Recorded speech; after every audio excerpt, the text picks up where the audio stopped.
On the highway, a timber transport truck's iron chain snapped, and large logs began to fall one after another. By the time the officer noticed, it was already too late. The car behind slammed on the brakes, but was directly overturned by a large piece of wood nearby. The motorcycle rider accidentally slid out and leaned against the wood, while his motorcycle slid in and instantly pinned him down. A car flipped in the air and landed smoothly. However, when the driver turned to look, the truck had instantly claimed his life. A bottle of water blocked the brake pedal, causing them to crash into the wood and meet their end on the spot. The protagonist Lily's car also flipped over due to a piece of wood, spinning endlessly in the air. Kemi's head flew out of the car, and a young man crashed into the truck, resulting in a solo barbecue. He did not die, but he was already crispy on the outside and tender on the inside, with little time left to live. I wanted to take Donna out for some fun, but I didn't expect to encounter such an incident. Then a truck crashed into a young man, and came barreling towards Lily. In an instant, he found himself back a few minutes earlier, realizing he was about to encounter a terrible disaster. Kemi asked him what to do, and Lily said that there would be a chain accident here. Everyone in the car didn't believe it, but they had no choice. Lily made a sharp turn and stopped, blocking all the vehicles behind her. Seeing this, the officer immediately came over to check the situation, and asked him what was happening. Lily explained that there would be a massive chain accident, and got out of the car to further clarify the situation. At that moment, he saw the timber transport truck again, and Lily told the officer that it was that truck that would cause the accident, urging the officer to stop this disaster. "Listen to me." Then the accident happened. Everyone was stunned. Just as Lily was in shock, a truck crashed into her car, and an officer saved Lily's life, but her 3 friends died on the spot.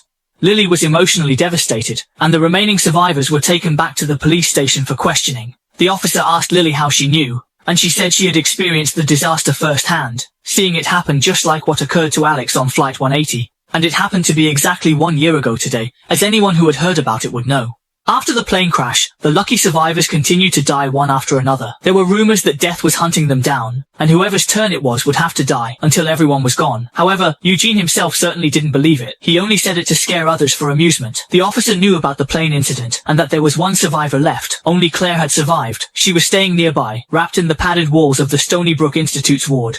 But the fact is, that if Lily hadn't saved them, they would all have died in the highway accident. Some people believe that death is hunting them down, while others do not believe it.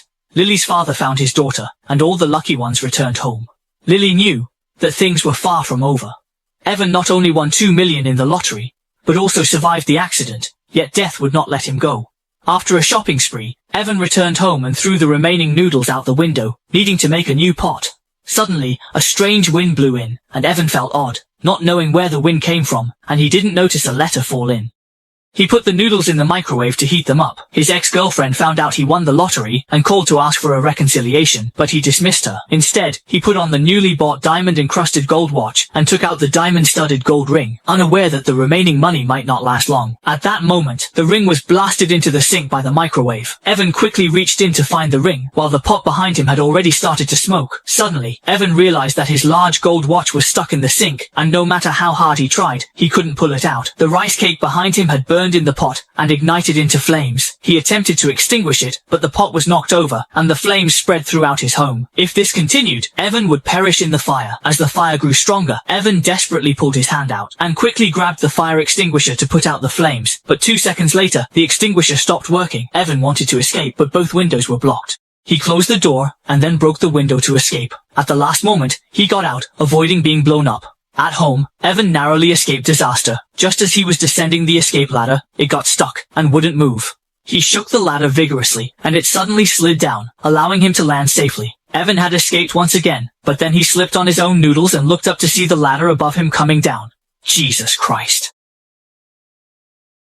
The landscape is also a lucky survivor of the highway accident. He began to investigate the survivors of last year's plane crash and found that each of them had met a tragic end. Alex had previously been hit in the face by a brick that fell from an upper floor while he was with his girlfriend in an alley. When the police arrived, only Claire was left crying uncontrollably. Several survivors were watching the news in their homes and learned about the lottery-winning accident, where the lucky survivor had been killed by a falling ladder after leaving his seat. Some began to doubt whether they were being hunted by death, while others still refused to believe it. Lily searched online for records related to last year's plane crash, and the last survivor, Claire, claimed to be dead.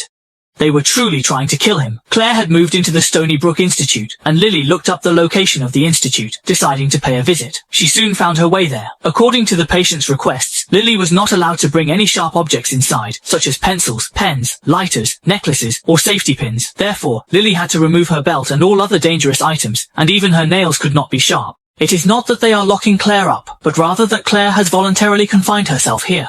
Lily enters Claire's room, where the padded walls contain her analysis of the events and their connection to death. She sees Claire, who does not allow Lily to come any closer. When Lily mentions that she encountered the accident, Claire tells her that they are already targeted by Death and have now entered the death list, disrupting Death's original plan. Death will hunt them down one by one, and Lily will be the last. Once everyone else is dead, Death will come for Lily. However, according to the order of Death, Lily's friends are supposed to die last, yet in reality, they are dying first. Claire senses that something is wrong.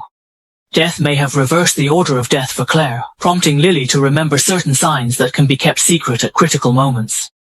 Me, I'll have to do anything, but you beat it. Take a look around. What did I beat, Kimberly? Claire suggests that Lily also stay in a room like this, ignoring others, at least to save herself. Lily is not happy about this, and asks if Claire has no sense of responsibility at all. Claire's friends are dead, and the responsibility is to protect oneself. She takes out a photo of her boyfriend, saying this is the consequence of being responsible. Before leaving, Lily calls Claire a coward, selfish, and not helping others, which is why she hides away. She even gives Claire an international friendly gesture. Claire looks at the photo of her boyfriend, falling into despair, and removes the hospital wristband from her hand. As Lily was about to leave the room to go home, she noticed signs of death when a flock of pigeons flew past her. If Claire is right, Nora and Tom might die because of the pigeons. The officer didn't understand what Lily was saying, and Nora took Tom to see the dentist. After Tom sat down, the oxygen pump next to the fish tank started leaking, with water flowing towards the outlet, while a crane was working outside, unnoticed by them. Suddenly, a pigeon flew into the glass, startling the doctor, who had already replaced many panes of glass. As the dental treatment continued, another pigeon crashed into the glass. The doctor couldn't concentrate on his work and called for help. Water had already flooded the floor and came into contact with the power line. The doctor needed to put an oxygen mask on Tom, and the oxygen tank had already been opened. Tom was prepared with the equipment to start his dental work, while Lily and the officer were on their way to their clinic. At that moment, a pigeon crashed through the glass. The doctor went outside to check the situation, but he didn't see that the water on the floor had become electrified. After the doctor came out, he found a pigeon that had crashed through the glass and flown inside, and they began to catch the pigeon. Together, the indoor outlet malfunctioned due to the water, causing the oxygen tank to shut off. Tom couldn't breathe through his nose, and had to rely on breathing through his mouth, when suddenly a decoration from the ceiling fell. His mouth was also blocked, making it difficult for him to breathe. His body was paralyzed, and he could only move a little, unable to free his arms. The little fish decoration was just about to break, as he was running out of breath. Fortunately, at a critical moment, an assistant arrived, and saved Tom's life. As the two of them managed to come out alive, could death let them go? Lily appeared and told them, "Little Shinjae." At this moment, Tom found it amusing and scared the pigeons on the ground, causing them to fly away, which startled the crane operator and made him hit the switch.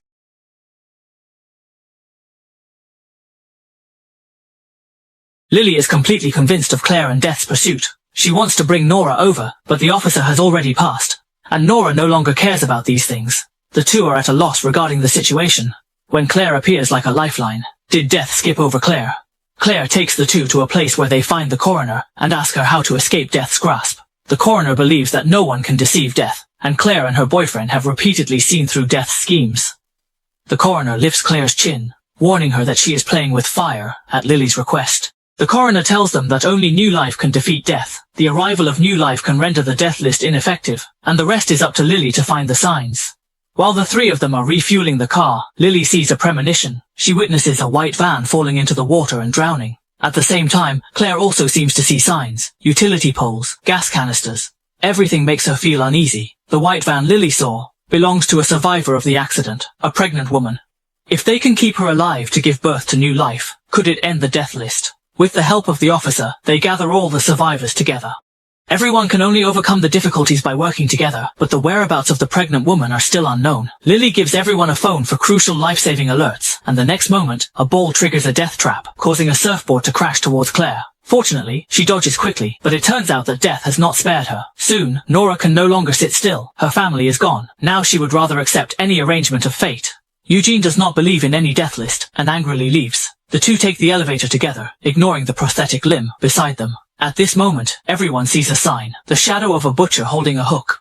They hurried to find Nora and Eugene, where a nervous old man was showing off Nora's hair in the elevator, and he was discovered by Eugene. Nora's phone rang, startling her, and causing her to drop it on the floor. As she bent down to pick up the phone, a prosthetic limb got caught in her hair, and the call connected. The officer said that a man with a hook was going to kill her. Terrified, Nora panicked. Realizing it was the person behind her, she wanted to escape, but the hook got caught in her hair, making her even more anxious. When the elevator opened, Nora rushed out in a hurry. Suddenly, how hard they pulled, they could not open the elevator door. It was slowly rising, and Nora's feet were off the ground. The two rushed to rescue Nora after discovering her, but unfortunately,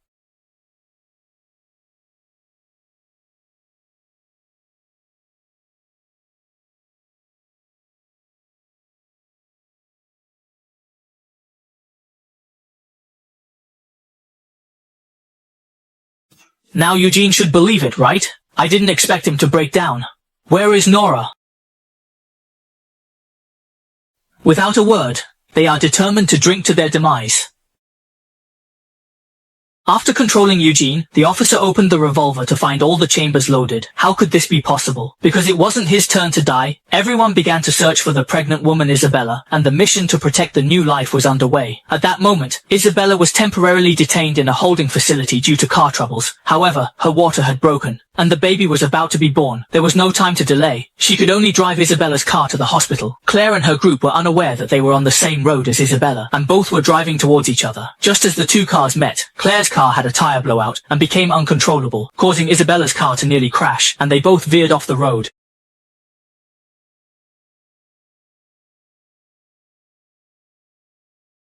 It was almost a chilling experience. Katie's leg was trapped under a piece of wood and she couldn't move, while the others helped Eugene onto the ambulance. A young man, Brian, intervened, intending to rescue Katie. Rescuers are often pursued by death, so Brian nearly got hit by a news van. Old Lee saw this and saved his life at a critical moment. When the reporters arrived at the scene, they were unaware that their vehicle had a flat tire and the fuel tank was leaking, with the fuel flowing towards Katie's car. Isabella had already been taken to the hospital and Claire was planning something. Someone went to the hospital, leaving Katie here, and Old Lee's whereabouts are unknown. The officer went to search for Old Lee while the rescuers began to help Katie to be a little quieter. With that thing, please, I'll just put it on quiet mode.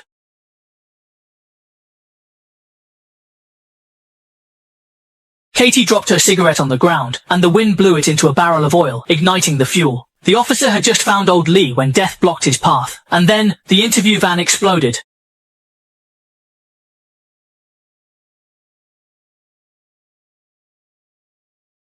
They must hurry to the hospital to protect the pregnant woman, or they will all die here. On the way to the hospital, Lily sees a vision. She sees a doctor named Dr. Chloe in the hospital, where Isabella is experiencing complications during childbirth, and next door, Eugene is left unattended. Suddenly the door closes, and the ventilation shuts off. Eugene has a foreboding feeling as the oxygen tube in his nose breaks, and the oxygen equipment moves away from him until it loses power. Now Eugene can no longer breathe. Claire and Lily split up. Lily finds Isabella, who is in labor, and until the newborn successfully arrives in this world, the two embrace each other in excitement. Did they get saved? Eugene's oxygen equipment started working again, sparing him from disaster.